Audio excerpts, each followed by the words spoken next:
Bonjour et bienvenue au podcast Performer autrement au quotidien, le podcast où on jase la performance qui revitalise plutôt que de celle qui épuise.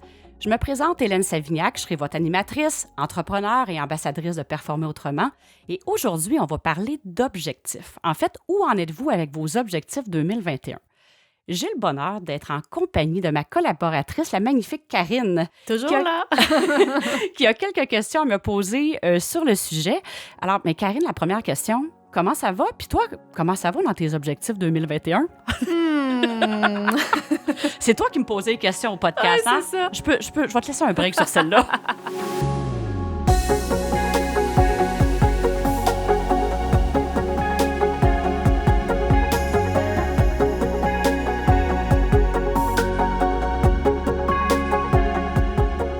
Encore une fois, un bonheur d'être là devant le micro avec toi. Ben, magnifique. Merci beaucoup. Fait que c'est moi qui te la pose, la question. On part dans le vif du sujet. Là, en théorie, on finit le premier trimestre de l'année 2021. Et dis-moi donc, toi, comment ça va avec tes objectifs? Ben, merci de poser la question. Puis, c'est un petit peu tricky comme question qu'on posait parce que, dans le fond, les objectifs, je vais parler d'avant, là, puis je vais revenir sur la question comment ça va dans mes objectifs 2021 parce que j'en ai pas d'objectifs en 2021. C'est assez choquant de dire ça. En fait, je vais faire un petit parallèle. Souvent, moi, dans la période des fêtes, je faisais toujours la préparation de mon année qui était à venir.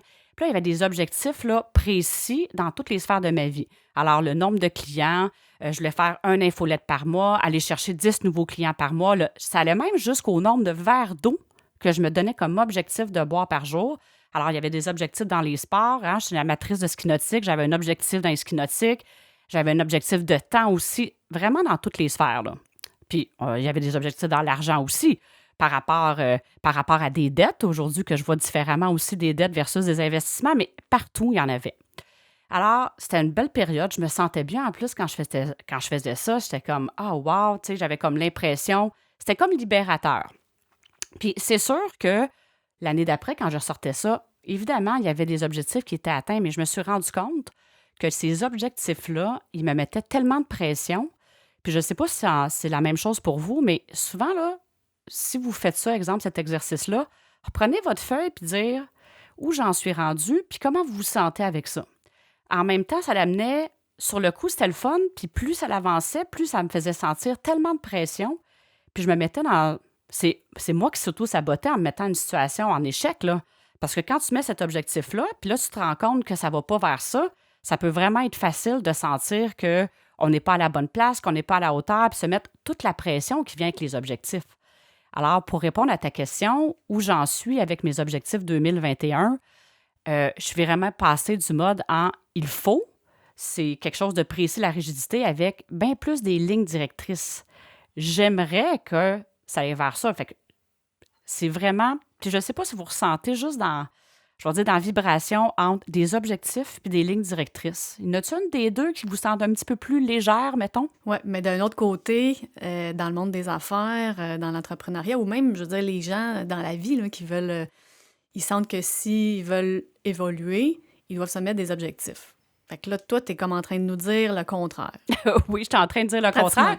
Oui et non. OK? La distinction que je vais amener, c'est plus la rigidité qui va venir avec les objectifs. Si on se met quelque chose de tellement précis, puis souvent, l'être humain, là, je ne peux pas généraliser, mais ce que j'ai observé, puis ce que j'ai souvent fait, puis que des fois, je me surprends encore à faire, on se met l'objectif, puis au lieu de voir qu'est-ce qui est déjà accompli, on va porter notre attention sur qu'est-ce qui n'est pas là. Alors, plus on se met l'objectif qui est très, très précis, ça peut être vraiment facile de tomber dans le piège de voir qu'est-ce qui n'est pas atteint encore, puis là, de mettre l'emphase là-dessus.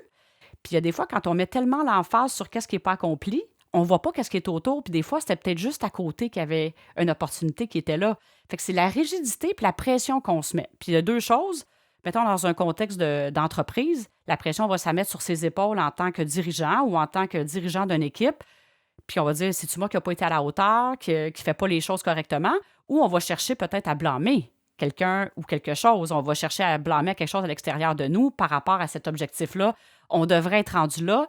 C'est toute cette pression-là. Puis quand la pression est trop élevée, on en a parlé à un moment donné dans un des podcasts par rapport à l'adrénaline, quand la pression est trop élevée, oui, on peut attendre des résultats, mais des fois, l'effet pervers de la pression, c'est que ça peut complètement nous décourager.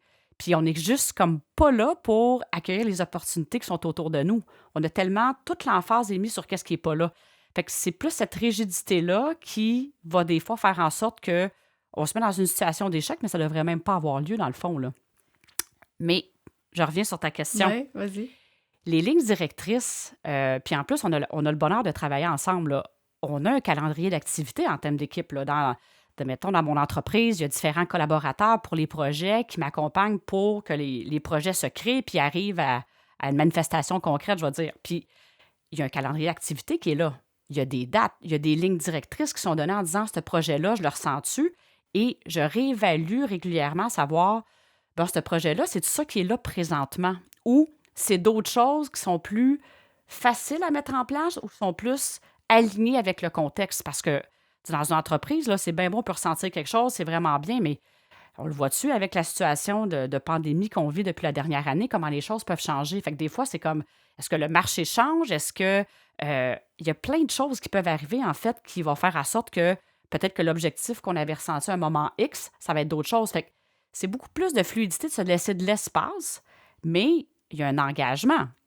Je vais juste prendre l'exemple. C'est ce que j'allais dire, parce que ça frôle quasiment la procrastination, là. C'est ça, hein, parce que de dire ça, il n'y a pas d'objectif, mais il y a un engagement. Je vais Ouais. juste prendre l'exemple du podcast. Le podcast qu'on est en train de faire là, moi, j'avais eu l'inspiration de faire ça il y a 2 ans.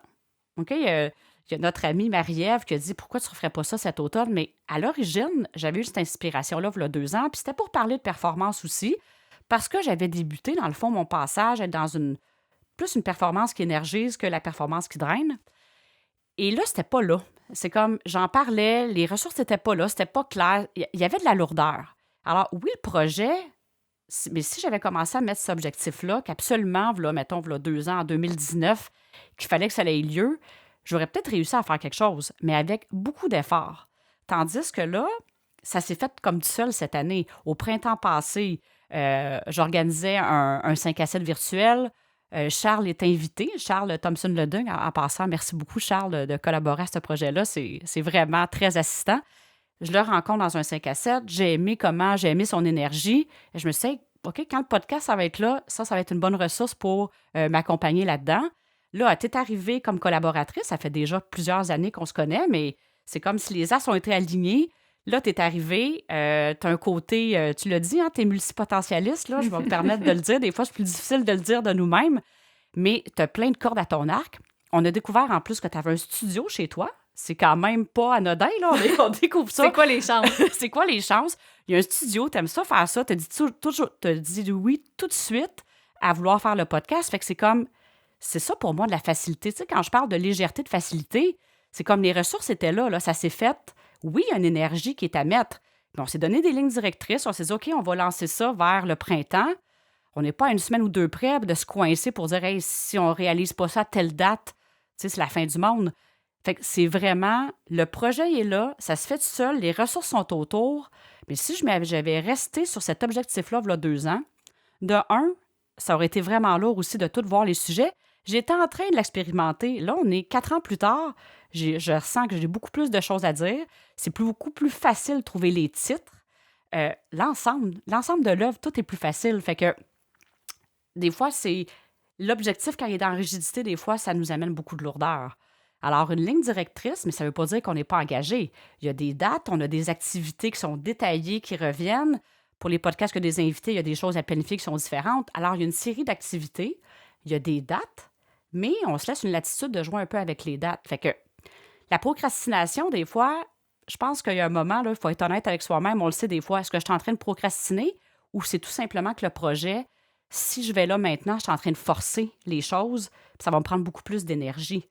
Alors, je fonctionne beaucoup avec un calendrier d'activité, il y a des dates qui sont là, puis quand les dates ne sont pas honorées, c'est de se poser la question, je suis allée mettre un projet trop coincé. J'ai-tu mis des étapes qu'il y a un cycle, il y a le temps de faire les choses. Puis des fois, c'est juste de dire, j'ai-tu mis ça trop tight, comme dans l'horaire, ou c'est moi qui est en train de reporter pour X raison, que c'est pas une bonne raison. Et ça, là, je suis certaine, on a toute l'honnêteté de savoir je suis en train de procrastiner présentement ou je suis allée mettre ça un petit peu trop serré, puis je vais me laisser la latitude de dire, OK, il y a un petit peu plus de temps à mettre là pour que le projet soit fluide puis qu'il soit le fun. Fait que c'est vraiment une question d'engagement. Et quand il y a des dates qui ne sont pas respectées, par exemple, puis là, ça me fait penser comme dans une équipe de travail, hein, parce que souvent, quelqu'un va dire, ben là, on fait quoi là, dans une équipe de travail, pas d'objectif? De se donner des lignes directrices avec des activités à réaliser, avec un moment, on fixe ça dans l'horaire. Quand on voit qu'on n'est pas aligné là-dessus, au lieu de, je vais dire souvent de paniquer ou de dire qu'est-ce qu'on fait pas de correct ou quoi que ce soit, des fois, c'est de se poser la question, l'engagement est-tu là? J'ai-tu les bonnes ressources autour de moi? J'ai-tu mis ça trop serré? Y a-tu quelque chose qui n'est pas clair? Y a-tu quelque chose qui est pas fluide, quelque chose qui n'est pas simple? Des fois, c'est un processus de travail, ça met en lumière des choses. Puis des fois, ça peut mettre en lumière même, est-ce que c'est pas la bonne personne qui est à la bonne place? Tu sais, quand on fait pas quelque chose, des fois, c'est-tu parce que c'est pas dans ce qu'on aime faire? C'est pas facile pour nous. Des fois, c'est peut-être dire, je devrais peut-être déléguer ça à quelqu'un d'autre qui, cette personne-là, va vraiment aimer ça, faire ça. Fait que c'est vraiment de se laisser cette latitude-là, autrement dit. Je sais pas si c'est clair. Sais-tu clair comment j'explique dans ça? le fond, c'est souvent, un projet sera peut-être pas mûr si est toujours repoussé sans raison ou qu'on a dans l'idée de le faire à telle année, en 2021, il faut que ça soit fait. Puis qu'il y a des raisons qui font que ça avance pas. Comme tu dis, c'est une information peut-être de dire pourquoi ça avance pas. Ouais. C'est pourquoi je le repousse. Il y a quelque chose qui est pas là. Mais j'aime ça ce que tu dis, c'est une information. Mm. Et ça, là, c'est le plus beau mot que tu peux utiliser. C'est pas un jugement qu'on se porte, parce que souvent, on va se juger, tu sais, j'ai pas été à la hauteur, comment ça l'a pas eu, on se met de la pression et tout ça. C'est une information. Puis des fois, c'est même de se poser la question, pourquoi je le fais, ce projet-là? L'objectif, exemple, que je vais avoir mis là, pourquoi il est là? Je fais ça pour faire plaisir à quelqu'un d'autre? Je le ressens-tu vraiment?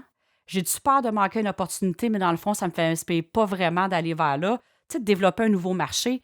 Combien de fois j'ai vu dans des entreprises, c'est comme, ils ont une expertise X, ils ont un service X, puis là, ils décident d'ouvrir un nouveau service. Mais peut-être ce service-là, là, d'aller l'offrir encore plus à des clients qui ont déjà, puis de faire prendre l'expansion, ça ferait une différence énorme.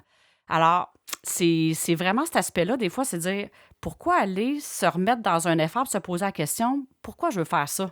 J'ai-tu le goût de faire ça vraiment ou je le fais pas vraiment parce que c'est aligné avec moi ou avec mon équipe, avec ce que j'aime faire, qu'est-ce qui m'inspire vraiment, puis qu'est-ce qui me fait vibrer au quotidien. Fait que c'est tout cet aspect-là de la rigidité des objectifs que des fois, ça nous fait passer à côté des choses, des fois, qui sont à proximité puis faciles pour nous en plus. Ben oui, puis tu as donné un exemple anodin, le nombre de verres d'eau. Pourquoi tu disais, moi, il faut que je boive 2 litres d'eau parce que ils disent que c'est bon pour la santé. Fait que tu voulais absolument suivre les directives. Tu voulais...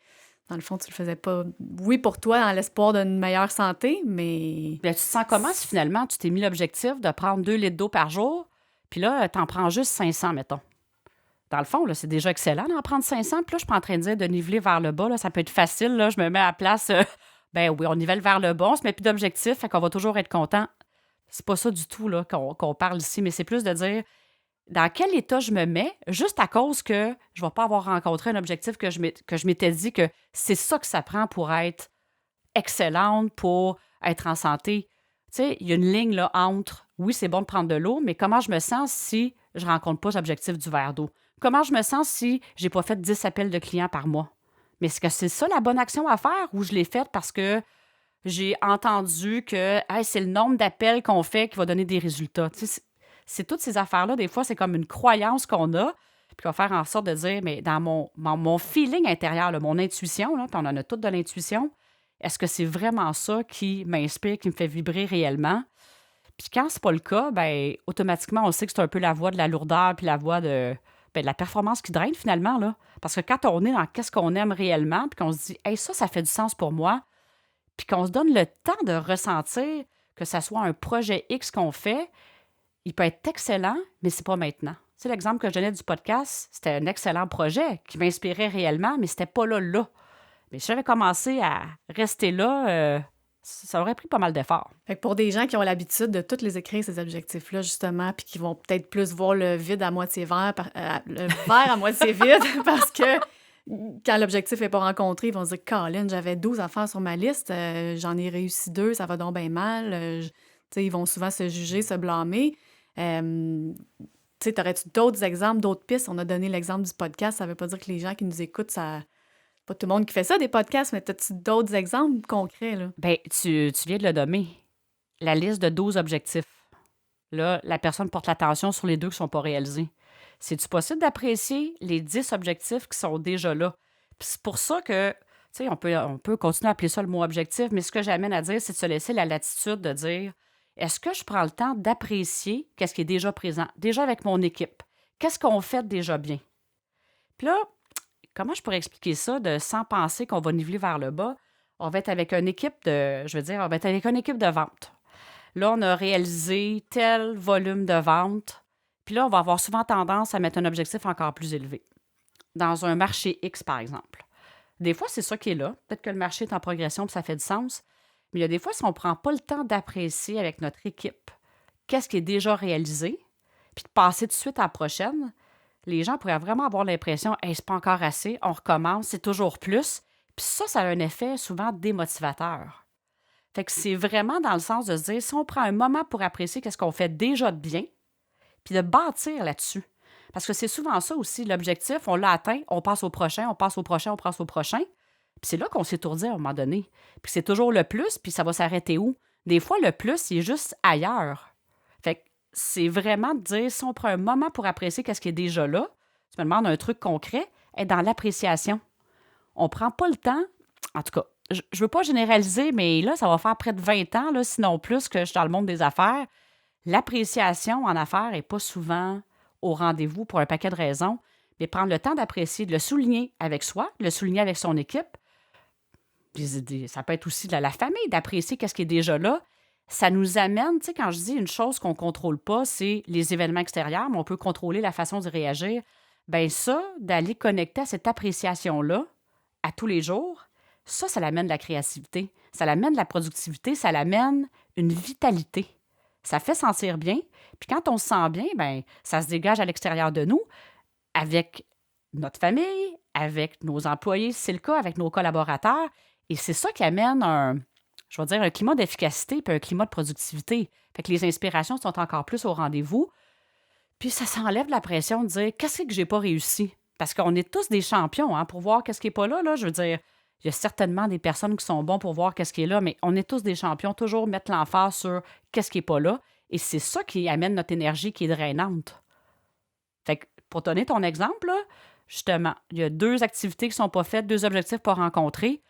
Puis, prends juste là, la liste quotidienne des to-do. Là. Moi, j'appelais ça des to-do. Hey, c'est-tu le fun? Des to-do. Non, c'est des activités. Des activités, c'est du plaisir. Des fois, là, tu t'es mis tellement de choses, c'était impossible. Ça prenait une journée de 26 heures là, pour y arriver. Mais, au lieu de dire « Hey, qu'est-ce que j'ai réalisé aujourd'hui? » Tu mets l'emphase sur qu'est-ce qui n'est pas réalisé. Tu te sens comment à la fin de ta journée? C'est lourd, ça, là. Fait que des fois, c'est juste que le lot d'activités qui était là, c'était pas réaliste du tout, là. Fait que c'est cette lourdeur-là au quotidien qu'on se met souvent sur les épaules, puis la pression. Puis pour l'avoir posé, là, le petit quiz Performe autrement, là, il y avait combien de pourcentage de gens que quand on leur posait la question, est-ce que vous vous mettez de la pression? Puis pas se mettre de pression, c'est pas de dire de ne pas vouloir réussir. C'est juste d'être dans une énergie qui revitalise puis de dire « Hey, j'ai le goût de découvrir ça, j'ai le goût de vivre cette expérience-là » plutôt que d'avoir la pression de ses épaules, de tout réussir, les objectifs que je me suis donnés, puis si je les réussis pas, je suis pas quelqu'un, puis tout le... Tu sais, on le sait, là, les gens ont tendance à dire « Je suis pas à la hauteur », c'est facile d'embarquer dans ce discours-là. Fait en fait, c'est tout simplement de se laisser la latitude d'accueillir qu'est-ce qui nous est présenté. C'est la grosse différence entre les objectifs et les lignes directrices. Fait qu'en ayant des objectifs un petit peu moins précis, plus lousses, on va dire, est-ce que tu es pour les échéances? Est-ce qu'on met des échéances ou on n'en met pas?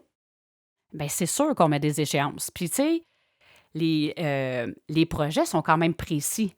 Mais si se donner la latitude, moi, je vais y aller, mettons, par trimestre en disant, bien, que ce projet-là, bon, il y avait le podcast, il y a des outils en ligne. Mettons, je vais parler de ma business à moi, dans le sens qu'il y a des outils en ligne. Alors là, je me dis, celui-là, il y a une échéance, puis on se donne ça parce que les gens qui travaillent en collaboration avec moi aussi, là, si j'arrive à tous les jours, les priorités changent, je vais étourdir l'équipe, là. Fait que c'est sûr que des échéances, on se met des dates, que j'appelle pas des deadlines, parce qu'on est habitué des deadlines. Dead. C'est quelque chose, pareil. OK? On va se donner des échéances, puis quand on voit que c'est pas aligné, on dit, OK, c'est-tu des choses qui ont été sous-estimées? On réaligne, on réajuste. Puis aussi, de se prendre le temps à tous les trimestres. En tout cas, moi, c'est un exercice que j'aime faire, de prendre le temps à tous les trimestres de dire, « Hey, ce projet-là, est-il encore aligné? C'est-tu là? Ou ça devrait être plus tard? Ou, c'est pas pour les bonnes raisons, c'est pas là. » Fait que oui, il y a une échéance pour moi aussi, pour m'aligner dans ma semaine, Il y a une échéance pour l'équipe, bien sûr, mais c'est juste de se laisser le temps de ressentir beaucoup qu'est-ce qui est là que de juger quand c'est pas atteint. Puis ça permet de voir l'engagement en temps réel aussi de chacun. Puis quand c'est pas là, ben c'est pas de chercher le coupable, c'est une information par rapport. Il y a peut-être un réalignement qui a besoin d'être là. Puis fait qu'il y a quand même des échéances, là, c'est sûr. Puis l'appréciation vient couper entre chacun des objectifs atteints sans être toujours dans le OK, what's next? C'est quoi le prochain? Comme tu as expliqué tantôt, c'est ça, c'est ce moment-là d'appréciation. Ça revient à dire ce qu'on a déjà dit dans d'autres podcasts aussi par rapport à l'expansion. Ouais. C'est d'accueillir l'expansion puis les différentes phases. Ben oui, c'est sûr, parce que, tu sais, dans l'expansion, on parlait de la première phase, c'est l'insatisfaction. Fait que c'est sûr que des fois, tu vas dire, hey, ce projet-là, j'aimerais ça qu'il arrive. Bon, puis là, tu peux dire, ah, je suis dans le chaos, je sais pas trop où je m'en vais. C'est normal. La deuxième étape, c'était quoi? C'est comme, OK, on aveugle un peu dans l'inconfort, j'ai pas toutes les réponses maintenant. Ça fait partie de. Mais la troisième étape, après, c'est de dire, OK, j'intègre, je suis allée, j'ai dit oui. J'ai même vu que c'était un cadeau de vivre dans cet inconfort-là. Fait que des fois, là, tu sais, comme au début, là, on a parlé du podcast, mais c'était pas tout clair. Puis ça s'est clarifié au fur et à mesure. On avançait, on le sentait que c'était là, puis les choses se sont placées. Mais il y a eu des moments là, qu'on savait pas trop, quelle ligne directrice on va prendre, ça va être quoi le titre, c'est ça. Puis tout ça s'est placé à un moment donné avec le temps. Puis au début, là, on avait mis ça serré. Là, on était au mois de décembre, puis on faisait tout ça. Là, on s'est laissé plus de temps, puis là, c'est bien plus fluide, on a du fun, puis il n'y a pas de pression, justement, qui est là, puis ça va faire une différence sur le plaisir qu'on a à le faire. Et je le sais aussi sur l'efficacité, parce que quand on arrive, on est aligné, puis les choses avancent. Fait que je reviens à l'appréciation qui est important. Je l'entends souvent. On ne prend pas le temps de s'arrêter. Puis là, on ne parle pas d'une semaine de célébration. C'est pas ça que je parle. Des fois, juste de faire un clin d'œil à son équipe, de prendre un moment, de dire « Hey, savez-vous d'où on partait, où on est rendu maintenant? » De l'apprécier, de se le communiquer. Des fois, la célébration, là, ça peut être de prendre un 10 minutes là, avec l'équipe, puis de OK, on se fait un petit 5 à 7, même ne serait-ce que virtuel présentement.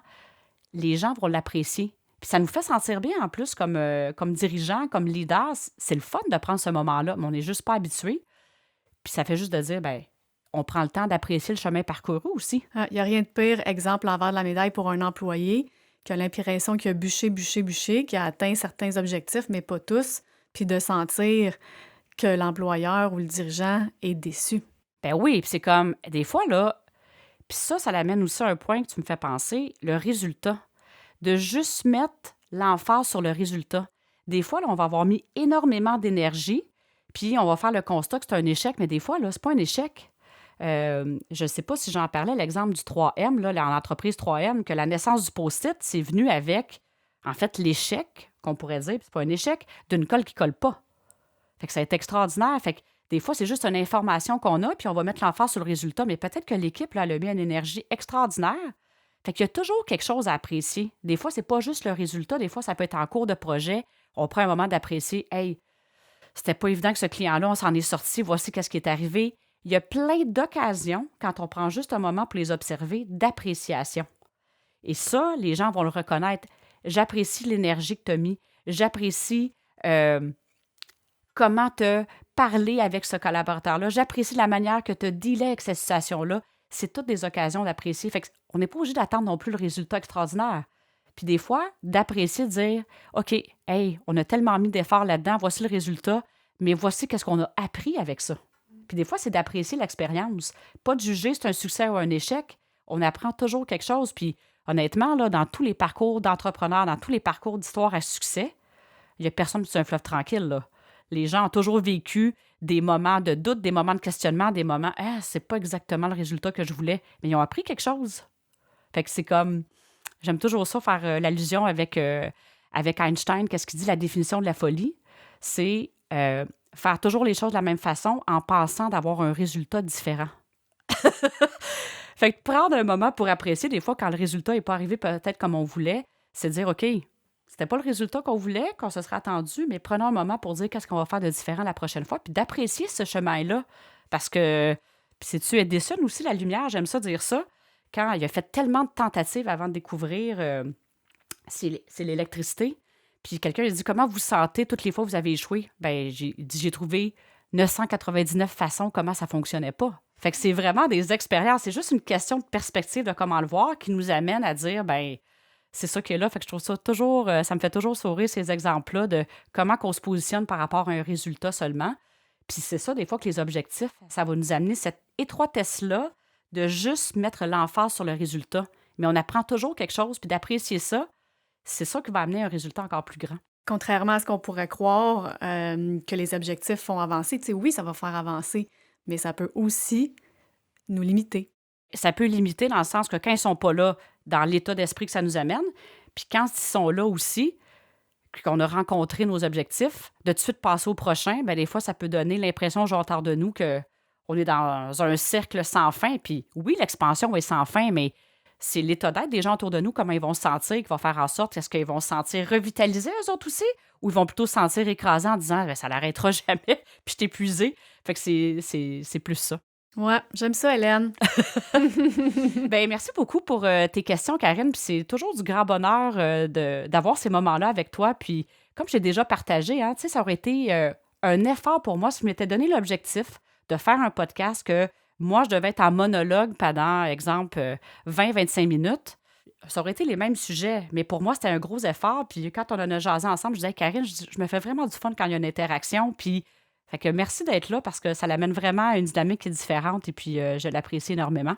Alors, c'est ce qu'on voulait que vous partagez aujourd'hui sur les objectifs qui sont plus peut-être des lignes directrices. Alors, je vous invite peut-être de ressentir votre plan. Si vous êtes fait un plan avec des objectifs, de ressentir si c'est-tu léger ou c'est plus dans la lourdeur, puis ça vous met de la pression, puis peut-être de prendre une grande respiration puis de dire, OK, y a-t-il des choses que je réalise? Alors, ce podcast, merci d'être là. Puis, si vous avez des commentaires, des suggestions, j'aime ça le dire à chaque fois parce que c'est vraiment vibrant pour moi de vous lire. Puis, je me fais un plaisir d'interagir avec vous. Alors, vous pouvez interagir sur les différentes plateformes, que ce soit YouTube, Spotify, Google Play. Et aussi, dans le descriptif de l'épisode, tous les liens pour me contacter sont présents sur les différentes plateformes. Alors, n'hésitez pas, vos suggestions, comment vous sentez avec ce podcast, c'est bienvenu. Je vais toutes les lire personnellement et y répondre. Sur ça, je vais vous souhaiter une belle semaine à accueillir vos lignes directrices si ça vous inspire. À bientôt!